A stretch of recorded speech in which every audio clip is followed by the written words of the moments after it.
Assalamualaikum class. We continue with next elements of free consent, which is misrepresentation. Okay, what is a misrepresentation? Okay, under misrepresentation, all you need to know is first the definitions, okay, and then the types of misrepresentation, the elements of misrepresentation, and effects of contract entered via misrepresentation. Okay, misrepresentation is referred to any representation, statements made during negotiation leading to a contract may have seriously affected the inclination of one party to enter into a contract. Okay, misrepresentation is normally exists during negotiation, okay, between two parties, and then it will lead to a contract.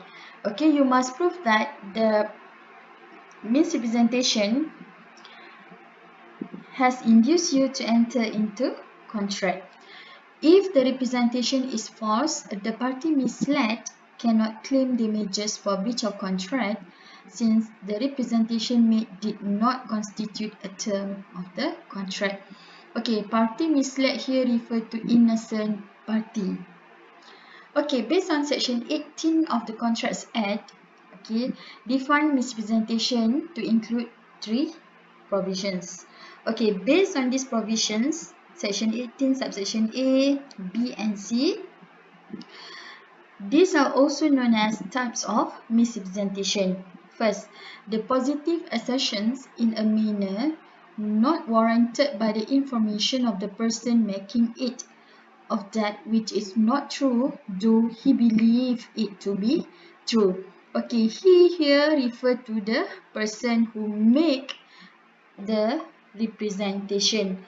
Okay, you guys please take note. Okay, for section 18 subsection A, this is also known as innocent misrepresentation. Why innocent misrepresentation? Because okay, he believed the statement. The statement is basically untrue statement. Okay, the statement is untrue, but he believed it to be true, and therefore he represented to other party, and the other party relied on this misrepresentation and entered into contract with this person. Okay, I give you one illustration. You may take notes there. Okay, we have Ali. Okay, Ali as an owner of the car rental shop, and then we have Abu, Ali's employee. Abu is Ali's employee, and then we have third party who later enter into contract with Ali. Third party here is Amin. Okay, the customer. Okay, Amin went to Ali's shop. Okay, because he want to rent a car. Okay, and Amin asked Ali whether the car is in good condition. Okay, and then Ali, okay, find his employee Abu. Okay, and Ali asked Abu, okay, whether the condition of the car is in good conditions, whether the aircon is functioning. Okay, so these are the questions asked by Ali to his employee Abu. Okay, and Abu represented to Ali, yes boss, okay, everything superb. Okay, the condition is very superb. Okay, aircon is functioning. Okay, however, okay, Abu here know that his statement is untrue. Okay, but he represented to Ali. Okay, at this stage, whether Ali know that the statement is untrue? No, right? Okay, because he's just relied on the statement made by Abu. Okay, later Ali, okay, reply to Amin.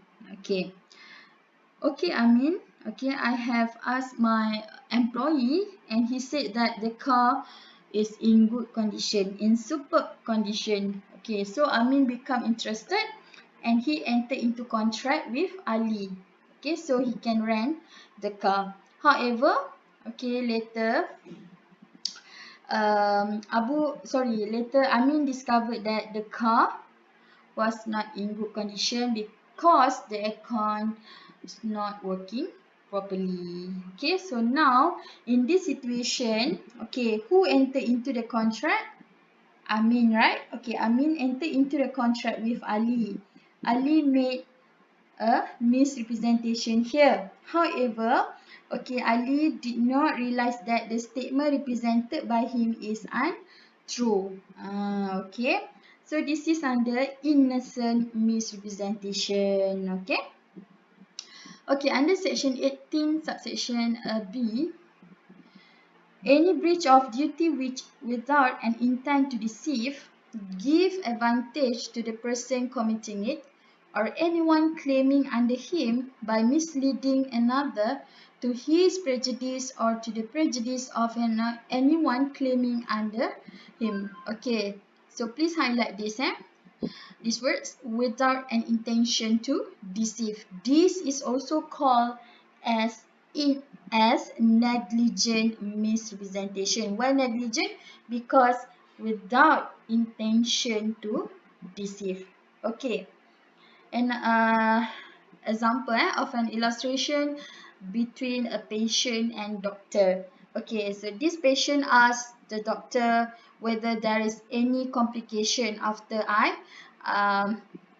underwent the operation. Okay, and the doctor uh, replied to his patients that no, there is no any other complication after the surgery, after the operation. Okay, however, later the a patient just now, okay, the patient just now suffer, for example, suffer miscarriage, okay, due to the operation. Okay, so this is called as negligent. Okay, negligent misrepresentation.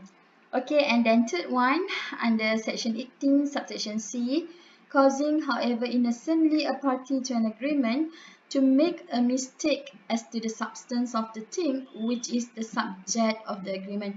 Okay, so just the third one is known as mistake. Why we call it as a mistake? Because mistake also derived from false statement. Okay, so we just concentrate these two, section 18, subsection A and B. Okay, so at common law, misrepresentation is defined as a false statement of existing or past fact made by one party before or at the time of making the contract, which is addressed to the other party and which induced the other party to enter into the contract. Okay, the first one, there must be a false statement. You must identify false statement. Okay, who made false statement? The default party, made by one party before or at the time making of the contract, not after. Okay, it must be before or at the time making of the contract, which induce the other party to enter into the contract. Means the other inducement. Okay, it must influence the other party to enter into the contract.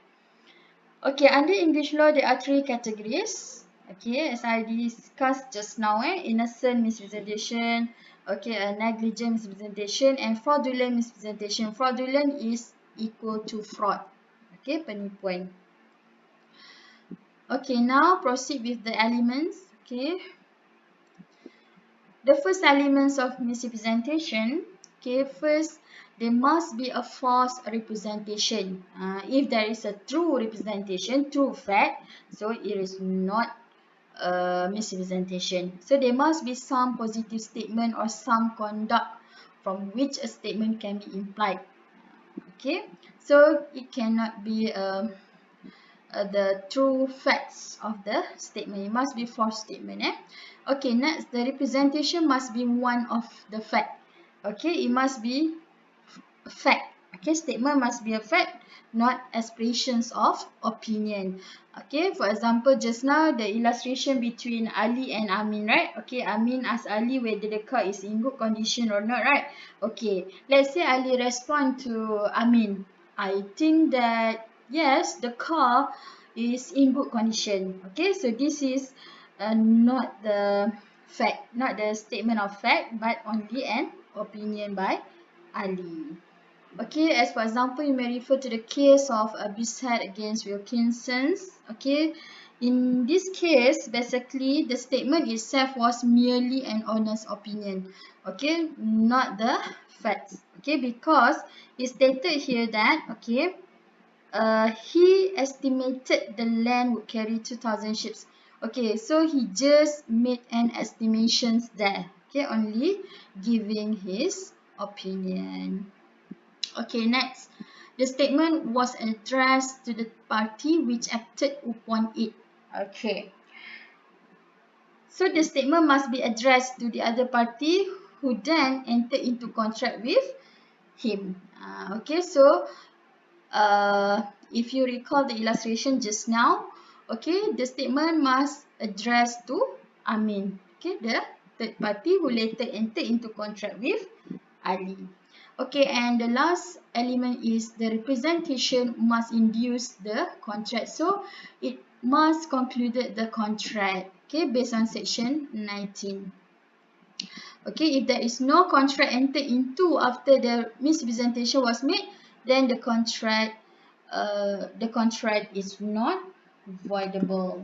Okay, so please bear in mind that the effects of misrepresentation is the contract will be declared as voidable. Okay, so effects of voidable contract, the innocent party has two options. First, either to continue with the contract or to terminate the contract. So he can choose. Right, next we proceed with fraud.